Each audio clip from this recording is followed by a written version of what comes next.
The ultimatum. The void between stars was never truly silent. Captain Elena Torres knew this better than most as she stood on the bridge of the TSS Defiance, humanity's most advanced warship. The gentle hum of the quantum drives, the soft peeps of sensor arrays, and the quiet breathing of her crew created a symphony that had become more familiar to her than Earth's oceans. Status report, Elena commanded, her voice calm despite the gravity of their mission. Lieutenant Commander Jackson looked up from his console. We've crossed into Craxian space, Captain. Stealth systems operating at optimal capacity. They don't know we're here. Yet, Elena added, her dark eyes fixed on the view screen. The Craxian homeworld glowed a pale green in the distance, surrounded by a defensive net of battleships and automated weapons platforms. They will soon enough. The Defiance was humanity's finest creation, a vessel that embodied everything humans had achieved since taking to the stars. Sleek, powerful, and incorporating technology that even their allies had difficulty understanding. But Elena hadn't brought it here to showcase human engineering. She'd come with purpose, with determination, with rage carefully contained behind a commander's discipline. 3 months ago, the Craxian Empire had crossed a line. A human colony on Proxima Centauri IV. Peaceful scientists and their families had vanished overnight. Official channels claimed ignorance. The Galactic Council expressed concern but took no action. Only a single distress signal, cut short but undeniably pointing to Craxian involvement, gave humanity the lead they needed. Elena had been tasked with a simple mission: bring our people home. Captain, Communications Officer Rice called out, "We're being hailed." Automated warning beacon from the Craxian Defense Network. "Ignore it," Elena replied. "Continue on course for the capital orbital station." The bridge fell silent as the massive ship pushed forward. Elite officers who had trained their whole lives for missions like this one executed their duties with precision. They all knew what was at stake, not just the lives of the missing colonists but humanity's standing in the galaxy. For too long, other species had viewed humans as newcomers, lucky technologists who had stumbled upon advanced propulsion just decades ago. They were tolerated, sometimes even respected, but never feared, never taken seriously as a power. The Craxians were about to learn differently. "We're being targeted," Tactical Officer Chen announced calmly. "Multiple Craxian cruisers moving to intercept. Energy signatures indicate weapons charging." Elena nodded. "Maintain course. No evasive maneuvers." "Captain," Chen questioned, a rare breach of protocol that spoke to the unusual nature of their approach. "They won't fire, Lieutenant," Elena said with certainty. "Not when they realize what we are." The Defiance continued its deliberate course, slicing through space toward the heart of the Craxian Defense Network. 3 massive battlecruisers moved to form a blockade, their angular hulls bristling with weapons. "We're being hailed again," Rise announced. "This time it's direct from Craxian High Command." Elena straightened her uniform jacket. On screen, the view screen flickered, revealing the stern face of a Craxian military commander. 4 eyes blinked independently across a ridge of bone that framed a face resembling a cross between a reptile and an insect. Admiral Vorketh's chitinous mandibles clicked in agitation. "Unidentified vessel, you have entered sovereign Craxian space," the Admiral's translator conveyed. "Identify yourself immediately or face immediate destruction." Elena stepped forward, her posture relaxed but commanding. "This is Captain Elena Torres of the Terran spaceship Defiance. And you already know why we're here." The Craxian's multiple eyes widened, the equivalent of a human gasped. "A human warship, this far into Imperial territory. Impossible." "Evidently not," Elena replied coolly. "You have something that belongs to us, Admiral. 147 human colonists from Proxima Centauri IV. We want them back." The Admiral's mandibles clicked rapidly, a sign of agitation.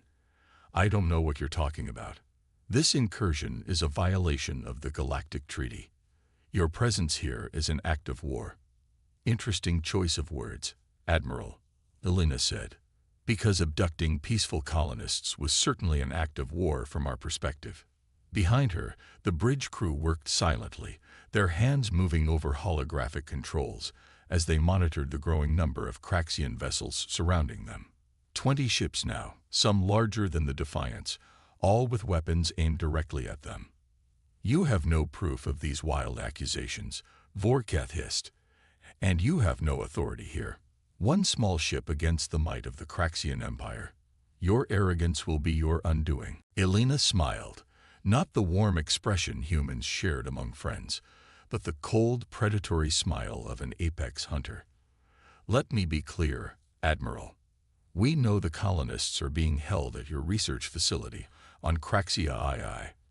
We know they're being subjected to experiments to understand how humans adapted so quickly to interstellar travel.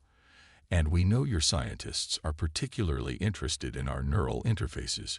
The Admiral's reaction, a subtle shift in posture, a momentary silence, confirmed everything.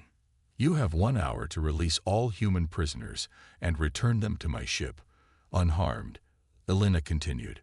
Failure to do so will result in consequences your empire is not prepared to face. Vorketh laughed, the sound harsh and clicking through the translator. You threaten us with 1 ship. Perhaps humans are more delusional than we realized. Elena's expression didn't change. 1 hour, Admiral. And I should mention, the Defiance isn't alone. She nodded to Reyes, who terminated the communication. They're scrambling additional ships, Chen reported immediately. Sensor readings indicate they're activating planetary defense systems as well. As expected, Elena replied. Deploy sensor buoys. I want full coverage of their fleet movements.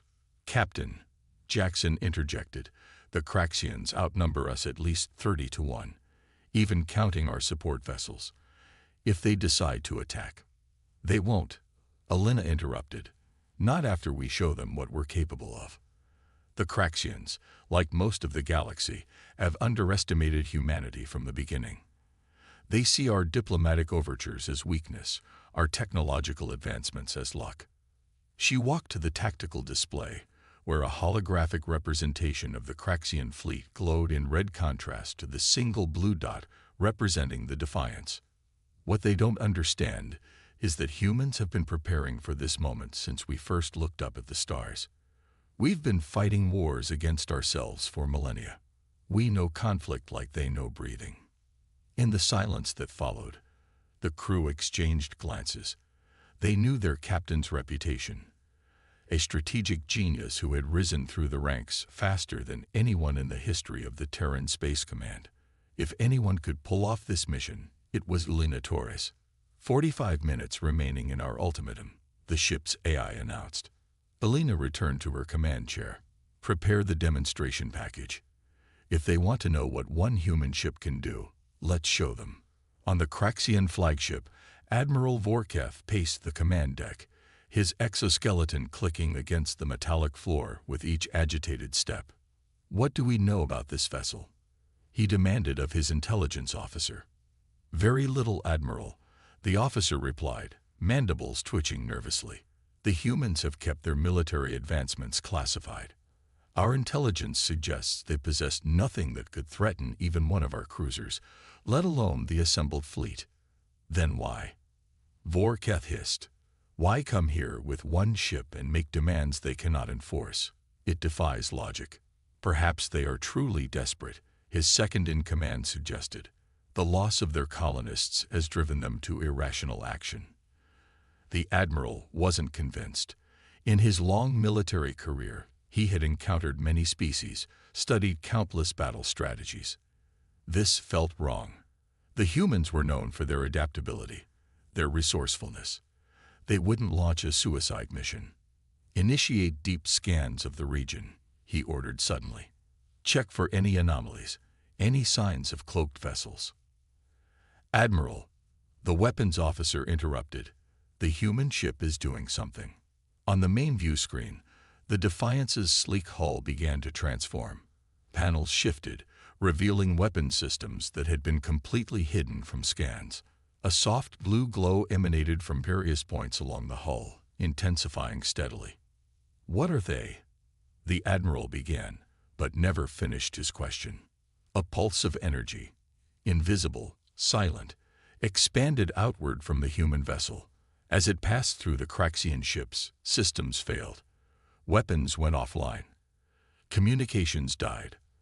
Artificial gravity fluctuated. And then, just as suddenly, everything returned to normal. "Damage report," Vorketh demanded. "No damage, Admiral," his officer responded, confusion evident. "It appears to have been a demonstration." The communications console chimed. "The human captain is hailing us again." Vorketh hesitated only briefly. On screen, Elena Torres appeared, as calm as before. That was a targeted electromagnetic pulse.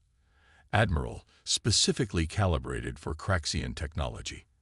As you just experienced, we can disable your ships without destroying them." That was at 10% power. She leaned forward slightly. "The next one won't be a demonstration. 30 minutes remain." The screen went dark. Vorketh turned to his intelligence officer. "Contact the research facility. Tell them to prepare the humans for transfer." "But Admiral, the High Council has invested significant resources in studying the humans. They won't approve." "The High Council isn't here." Vorketh snapped. "Something is wrong. That ship shouldn't be able to do what it just did." And Captain Torres was too confident. He stared at the view screen, where the human vessel waited, surrounded by his fleet, yet somehow appearing not as prey but as a predator. "Contact the research facility," he repeated quietly, "and initiate emergency protocols. I want every available ship mobilized." On the Defiance, Elena received the news with a single nod. "They're moving the colonists, Captain," Intelligence Officer Nakamura reported. "Our infiltration team confirms transport vessels being prepared at the research facility." "They're not surrendering," Elena noted. "They're relocating the prisoners." "Standard operating procedure," Jackson added. "They'll try to hide them somewhere we can't find them, then deny everything." Elena's expression hardened. "Deploy the stealth drones. I want eyes on every transport vessel that leaves that facility." "Yes, Captain," Chen acknowledged, sending the command. Elena stood up, facing her crew. "We knew this would be their response. Now we move to Phase 2. She tapped her neural interface, connecting directly to the ship's tactical systems. "The Craxians believe they understand human capability. They're about to learn how wrong they are." As the Defiance held position, surrounded by the might of the Craxian fleet, invisible drones scattered across the system, tracking, monitoring, preparing. The true nature of humanity's response was about to be revealed, and the galaxy would never view them the same way again. Defiance and resolution. The 20-minute mark of Elena's ultimatum passed in tense silence. On the Defiance's bridge, tactical displays showed Craxian transport vessels departing the research facility on Craxia II, moving in different directions like seeds scattered by wind. "They're splitting up the colonists," Lieutenant Commander Jackson observed. 6 separate transports, each with a military escort. Elena nodded, unsurprised. "Classic shell game. They think if they can disperse the prisoners, we'll be forced to choose which ones to pursue." "Captain," Communications Officer Rice interjected, "Admiral Vorketh is hailing us again." On screen, Elena responded, straightening her posture. The Craxian Admiral appeared, his composure noticeably more rigid than before. The subtle twitching of his mandibles betrayed his agitation. "Captain Torres," he began, "I have consulted with the High Council. There appears to have been a misunderstanding. We did temporarily detain some humans who violated our territory, but this was merely a standard security procedure." Elena's expression remained neutral. "And these detained humans, they are being released now?" "Yes," Vorketh confirmed. "They are being transported to neutral territory as we speak, where your government can arrange their retrieval." "That's not what I demanded." "Admiral," Alina replied coldly. I said they were to be returned to my ship, directly. Vorkath's 4 eyes blinked in sequence, a sign of frustration. That is impossible given the current circumstances. The prisoners, the detainees, are already en route to the designated locations. Alina glanced at her tactical officer, who gave a subtle nod. All transport vessels were being tracked by their stealth drones. Very well, Admiral, she said, surprising the Craxian. We will await confirmation that our people have arrived safely at these neutral locations.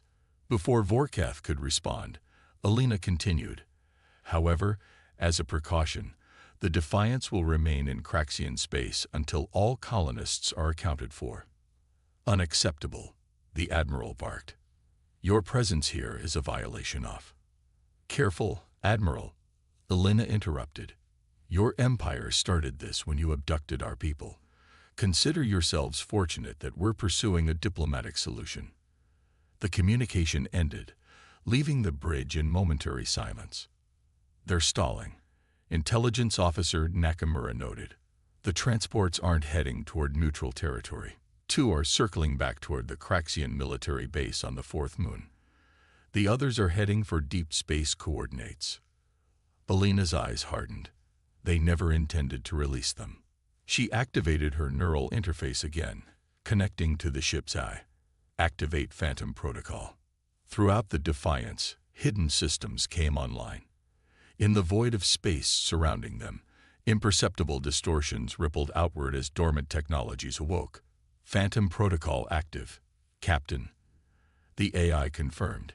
Ghost Fleet standing by. She walked to the tactical display. What they don't grasp is that peace was a choice. We could have come to the stars as conquerors. Instead, we chose diplomacy. We chose cooperation. With a gesture, she expanded the tactical display, revealing what had been invisible moments before. 7 advanced human vessels, each smaller than the Defiance, but no less lethal, positioned strategically throughout the Craxian system. But we never forgot how to fight. The crew stared at the display in awe.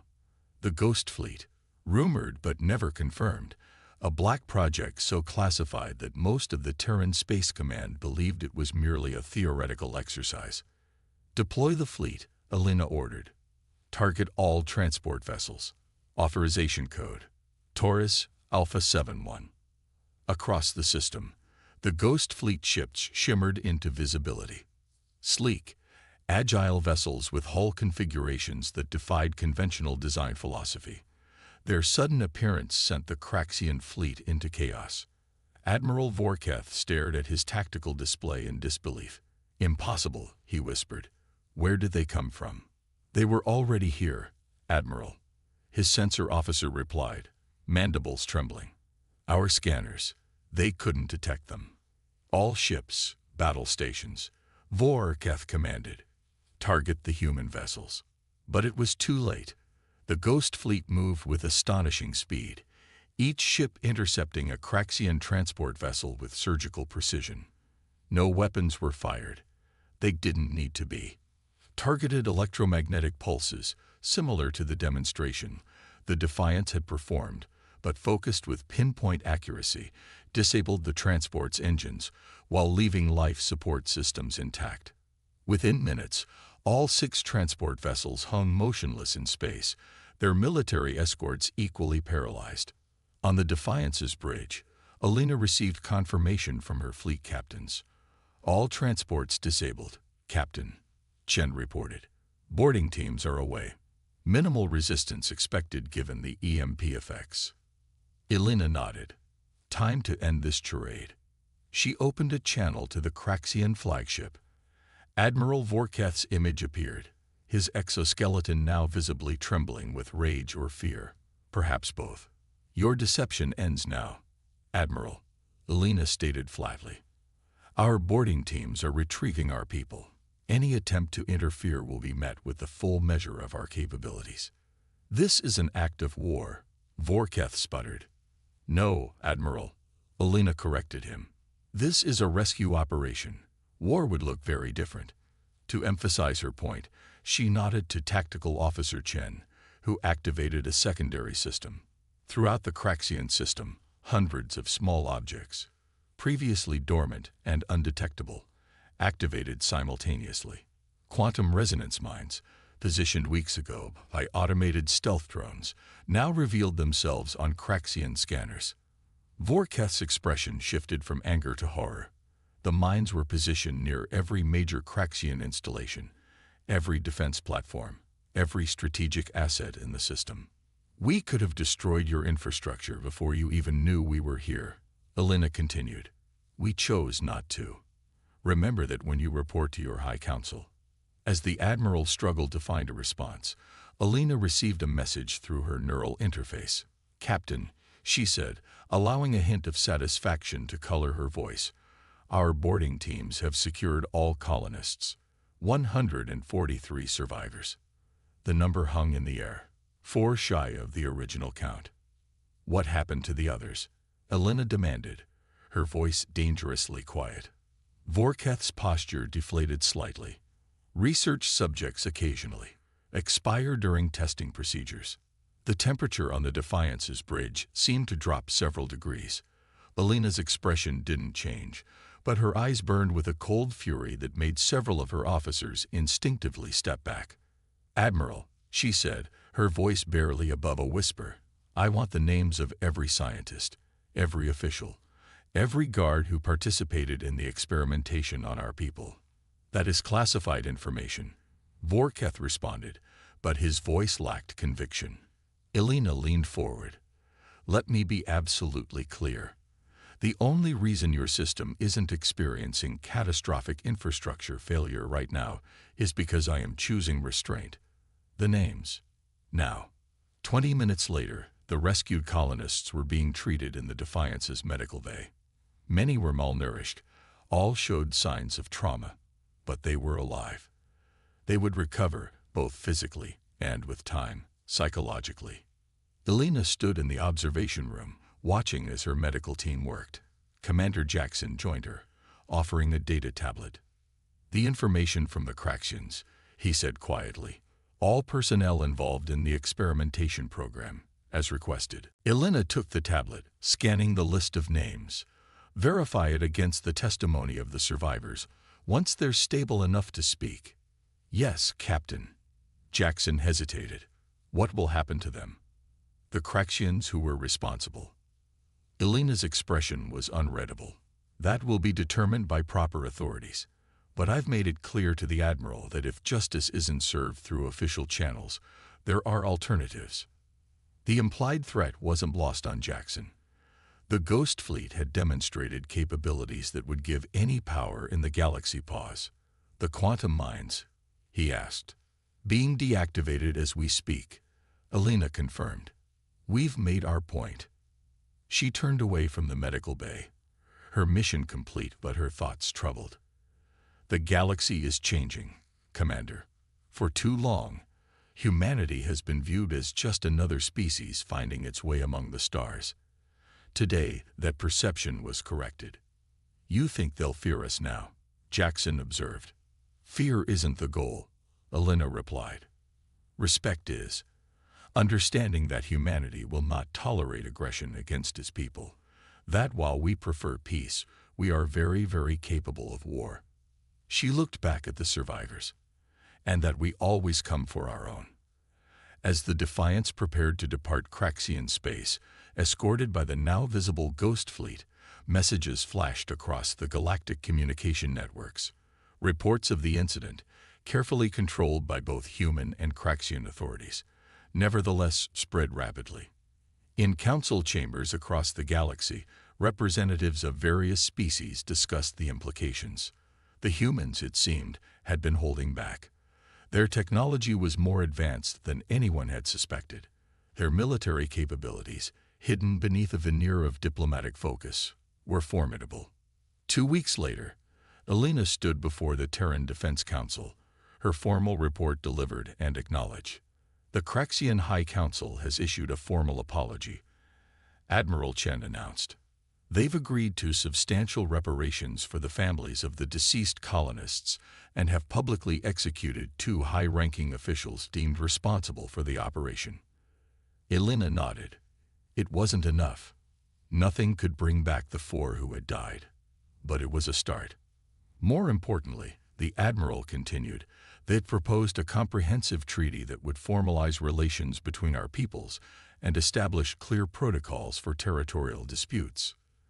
They're afraid, another council member observed. They're respectful, Alina corrected. For the first time, they see us as equals. Perhaps even as superiors in some regards. Admiral Chen leaned forward. The question now is how we proceed. The Ghost Fleet's existence is no longer a secret. Every species in the galaxy is reassessing their understanding of human capabilities. Alina met his gaze steadily. We proceed as we always have, with diplomacy first, force only when necessary. The difference is they now know the force exists. And if another species tests us, a council member asked. Alina's expression was resolute. Then we remind them, just as we reminded the Craxians, that humanity extends peace from a position of strength, not weakness. As she left the council chambers, Alina's thoughts turned to the stars. Humanity had crossed a threshold. Their place in the galactic community had fundamentally changed. Some would call it a loss of innocence, but Alina knew better. It wasn't innocence they had lost, but naivety. And in its place, they had gained something far more valuable: respect. Across the vastness of space, in the heart of the Craxian Empire, Admiral Vorketh stood before his own council, his career in tatters but his mind clear. We made a grave error, he told them. Not in capturing the humans, though that was foolish, but in our fundamental understanding of their species. He activated a holographic display, showing the Defiance and its Ghost Fleet. We saw their diplomatic nature as weakness, their collaborative approach as lack of strength. We were wrong. The humans have been watching, learning, preparing. They've been at war with themselves for millennia, perfecting the art of conflict while we grew complacent. He looked each council member in the eyes. Make no mistake, the humans could have destroyed us had they wished. Instead, they showed restraint. Remember that when you deal with them in the future. The council chambers fell silent as the implications sank in. The galaxy had changed. The humans had made sure of it. And as the stars continued their eternal dance, a new understanding spread throughout the civilizations scattered among them.